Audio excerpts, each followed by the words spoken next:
차가운 물에. 이제 제가 어제 가서 느낀 게 이 말씀 왜 드리냐면은 비가 많이 왔다 그랬잖아요. 산행 중에는 비가 안 왔습니다만 내려오니까 또 소나기가 왔고 비를 잠깐 맞았는데 비가 왔기 때문에 더 경치가 멋졌던 것 같아요. 그죠? 올라가는 도중에 이제 구름이 산 중턱에 걸쳐 있기도 하고 그리고 거기가 거의 또 바위산이더라고요.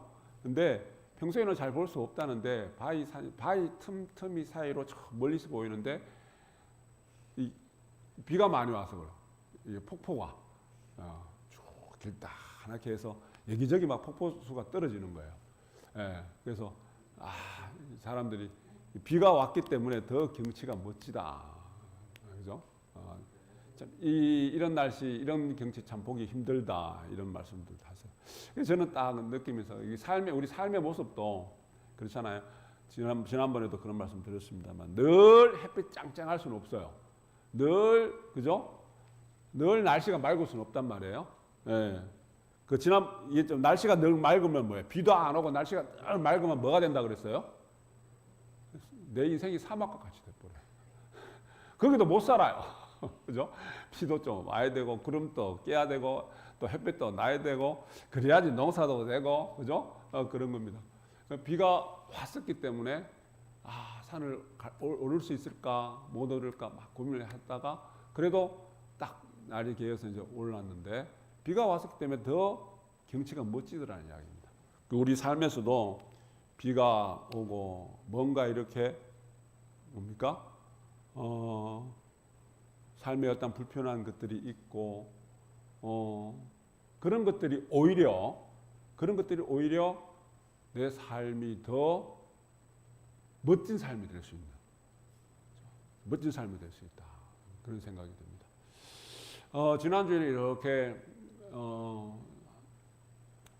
되어 들어온다는 본문들이 보니까 부모 자식 간의 인연, 부모 자식 간의 어떤 그런, 삶, 어차피 우리 부모 자식 간의 어떤 그 인연 관계가 공동체의 인연, 동업의 인연이 있기 때문에 닮아갈 수밖에 없단 말이에요. 그죠? 없는데 참으로 우리 늘 말씀드리지만은 참으로 부모가 잘 살아야 되는 이치, 잘 살아야 되는 이유. 나이 60이 다 된 50대, 60대 그 한 남자가 있는데 이 한 친구를 예를 든 거예요. 근데 그렇게 뭐라 그럴까? 이 한마디로 이 바람기가 심한 거야. 남자가 바람기가 너무 심한 거예요. 그래서 주변 친구들이 너 왜 인생을 그렇게 사냐 막 이야기하니 나중에 살펴보니까 아버지가 그 옛날에는 한 집에 사는데도 어떻게 뭡니까? 옛날 조선시대의 삶처럼 사랑채, 별채 이렇게 살듯이 떨어져서 살더라는 거예요. 그죠?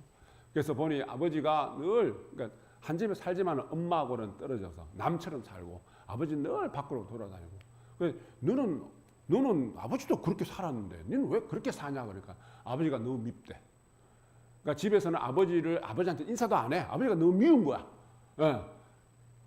그러면 아버지처럼 살지 말아야지. 그죠? 살지 말아야지.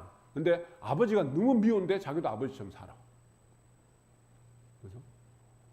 그래서 우리가 이 부모가 자식을 잘 키우면서 부모가 참 잘 살아야 되고 그리고 그게 부모가 진짜 참여하면서 살게 되면은 자식도 그런 삶을 살지 않게 됩니다. 우리 극단적인 예를 전에 한번 든 게 있잖아요. 그죠?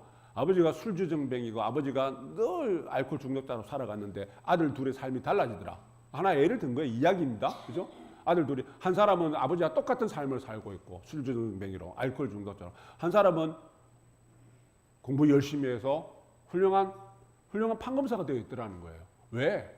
한 아이는 내가 배운 게 아버지로부터 배운 게 그것밖에 없어서 아버지 핑계를 대는 겁니다. 또 한 아이는 판검사가 되어 있는 한 아이는 나는 아버지를 바라보며 아버지와 같은 삶을 살지 않기 위해서 자기는 노력을 했다는 거예요.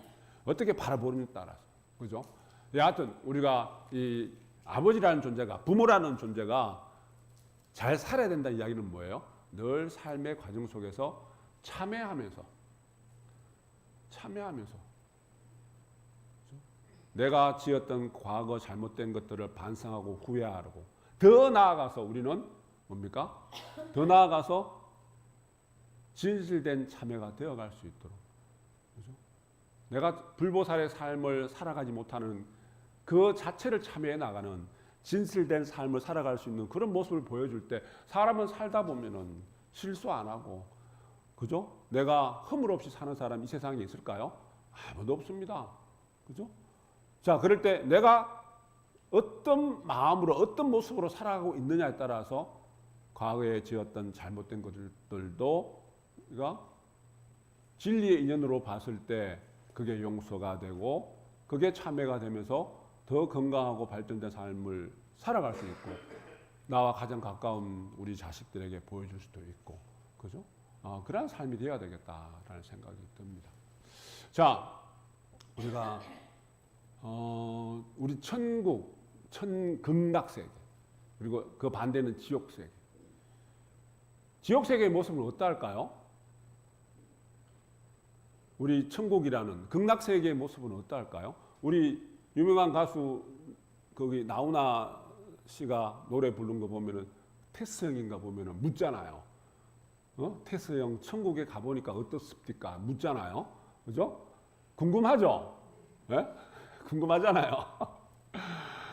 근데 우리가 마음 극락 이룬 사람 천상 극락 간다는 이야기는, 다시 이야기하면은 천국의 극락의 모습과 지옥의 모습이 지금 우리가 살고 있는 이 모습과 완전히 다른 모습일까요? 우리가 비유 이야기로, 그죠? 또 비유 이야기로 천국은 이러한 모습이고 지옥이란 것은 이러한 모습이고 라는 것들을 이야기로 막 드러내기도 하고 그림으로도 그리기도 하고 하지만은, 이 삶의 모습과 우리 현실의 삶의 모습과 그다지 다르지 않습니다. 똑같은 지금 현재의 모습에서도 극락과 같은 마음을 갖고 살아가는 사람이 있고, 지옥과 같은 마음을 갖고 살아가는, 지옥의 삶을 살아가고 있는 사람들도 분명히 있을 거예요. 그죠? 자, 우리 오늘 십선업과 십악업과 십선업, 이 몸이 반드시 죽어서만이 지옥에 있는 것이 아니고 현세에도 우리는 지옥고를 받을 수 있다. 이 몸이 반드시 죽어서만이 극락을 가는 것이 아니고 현세에도 우리는 극락과 같은 삶을 살아갈 수 있는 거예요. 그죠? 그러면은 결국은 뭐냐면은 삶의 태도, 지금 내 삶의 마음가짐이 극락과 천국 그리고 지옥을 만들어가는 거예요. 동의하세요? 네. 지금의 내 삶의 태도예요. 지금의 내 삶의 태도, 그죠? 그래서 우리가 예를 들어서 죽어서 사람이 극락을 간다, 천국을 간다, 죽어서 난 지옥을 간다. 그러면 현생의, 지금 현생의 삶의 내 태도, 현생의. 그런데 우리는 이 육신을 가지고 극락도 가야 되고 천국도 가야 될 거 아니에요. 그죠? 이 육신을 갖고 우리 죽어서 내세를 우리 이야기하는 거, 우리 마음 공부, 우리 시민진리의 근본은 이 현생을 이야기하는 거지, 죽어서 내생을 이야기하는 건 아니잖아요. 그죠? 그러면은 현생의 극락과 같은 삶을 살기 위해서는 현생의 내 삶의 태도, 내 마음가짐이 어떠한가를 한번 살펴보세요. 우리가 결국은 좁혀서 이야기하면은 잠들기 전, 자, 내가 저녁에 돼서 잠자리를 하루를 정리합니다. 아침에 눈을 뜹니다. 눈 뜨기 이전은 어제는 전생의 삶이었고요. 지금 이제는 현생의 삶이에요. 그죠? 자, 아침에 눈을 떴을 때, 저녁에 잠자리 들 때의 내 마음 태도, 내 마음가짐이 어떠한가에 따라서 아침에 눈 떴을 때의 내 마음이 거기에 좌지우지 된단 말이에요. 걱정 가득한 모습으로, 무슨 근심을 가득하게, 원망심, 미움이, 분노를 가득한 상태에서 잠을 들게 되면 어떨까요? 아침에 눈 뜨면 마음이 편안해요? 마음이 불편하죠? 그죠? 그러면 어제의 내 마음 상태가 오늘의 내 마음이 이어지는 거예요. 그게 전생의 삶이에요. 이게 현생의 삶이에요. 또 하나 더 나아가서 우리가 찰나 이전은 전생이고 찰나 이후는 뭐예요? 예? 찰나 이후는 내생이에요. 그죠? 자, 그러면은 현생의 삶, 찰나 이전에 내 마음의 상태에 따라서, 예. 찰나 이후는, 예? 찰나 이후는 내가 지금 극락과 같은 삶을 살 수도 있고, 그리고 지옥과 같은 삶을 살 수도 있는 거잖아요, 그죠? 주목 좀 해주세요. 그죠? 자, 우리가 그래서 긍정의 마음으로 다 받아들이는 마음으로 남에게 베풀면서 그러한 삶을 살게 되면은 어때요? 우리는 극락을 갈 수 있을까요? 없을까요? 천국을 갈 수 있을까요? 없을까요? 그죠? 천국을 갈 수 있고 지금의 삶이 뭐가 돼요?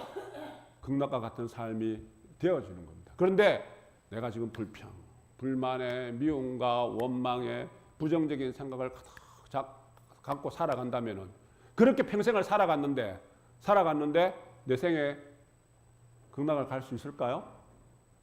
분명히 내 생에 지옥과 같은 삶을 살 수밖에 없어요. 마찬가지로 오늘 하루 불평불만 가득하게 미움과 원망 가득하게 불편하게 살아가면은 내일은 오늘 하루 지나면 내일은 편안하게 살 수 있을까요? 아니에요. 내가 긍정의 마음으로 어떻게 베풀면서 이해하면서 보시하는 마음으로 내가 그렇게 살아갈 때 오늘 마음이 편안해야지 내일 또 편안한 삶이 인연이 된다는 이야기예요. 결국은 현생을 잘 살아야지 내 생에 잘 살 수 있는 인연이 되듯이 오늘 하루 잘 살아야지 내 다음 오늘 이후에 내일도 잘 살 수 있는 인연이 되고 찰나 이전에 잘 살아야지 찰나 이후에도 잘 살 수 있는 인연이 돼. 그죠? 그럼 잘 산다는 것이 뭐예요? 잘 산다는 것이 편안하게 사는 거죠. 그죠? 편안하게 살기 위해서 내 걸 베풀면서 사는 게 편안해요. 빼들면서 사는 게 편안해요. 베풀면서 사는 게 편안해요. 그죠? 남을 해코지하는 삶이 편안해요. 남을 도와주는 삶이 편안해요. 그죠? 도와주는 삶이 편안한 거예요. 맞은 놈은 다리 뻗고 잡고요. 때린 놈은 어떻게 짜요? 그게 뭐냐면은 하나의 석단처럼 예를 든 겁니다만은 어떤 것이 편안한 삶인가? 어떤 것이 가장 편안한 삶은 희사하는 삶, 하심하는 삶. 그게 우리가 늘 이야기하는 육행입니다. 그죠? 늘 베풀면서, 늘 이해해주면서, 용서해주면서. 그래서 우리가 업이라는 게 있잖아요. 업. 우리가 지연업은 못 없앤다. 못 없애죠. 그죠? 부처님도 업을 다 받으셔야 됐고요. 우리 종교님도 업을 다 받으셔야 됐어요. 그죠? 지연업은 못 없애지만은 깨달은 자도, 성각자도 내가 부처가 돼도 내가 지은 업은 피해갈 수는 없어요. 그죠? 근데 부처님의 가지력과 자심선행, 시사하고 하심하는 자심선행 공덕으로 이를 능히 없앤대요. 그래서 큰 성원을 원을 세우라고 이야기를 하잖아요. 그래서 큰 원을 세우라고. 네. 우리가 이 업이라는 것은 그죠? 업이라는 것은 내가 없앨 수 없지만은 현생에 지금 내 삶을 살아가면서 그거를 까르 말하는 것을 변화를 시킬 수 있어요.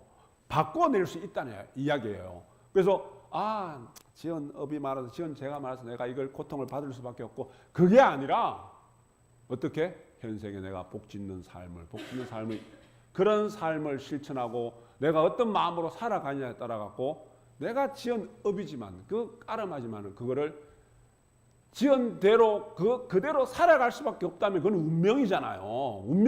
주어진 운명대로 살아갈 수밖에 없다면 내가 마음공부 왜 합니까? 마음공부 할 필요가 하나도 없잖아요. 그죠? 근데 우리는 그거를 변화시키면서 어제까지 지어왔던 내가 어제 그렇게 불편하고 마음이 분노도 이렇게 미움과 원망으로 살아갔는데 내가 오늘 내가 싹 한순간에 달라질 수 있을까? 달라질 수 있죠. 지금 이 순간에 내가 어떻게 어떻게 살아가냐에 따라서 어떤 마음가짐으로 어떤 태도로 살아가냐에 따라 갖고 어제 지었던 그 업이지만 그 까름하지만은 오늘 나는 그거를 변화시킬 수 있어요. 그게 부처님 가르침의 핵심이에요. 그죠? 그래서 지금 이 순간에 어떠한 마음가짐을 갖고 어떠한 마음 태도로 삶을 바라보고 살아가냐에 따라서 지금 이후의 삶은 보살님, 강사님 극락과 같은 천국과 같은 삶을 살아갈 수 있어요. 그게 안 가보고도 알 수 있는 겁니다. 진호몽동합니다.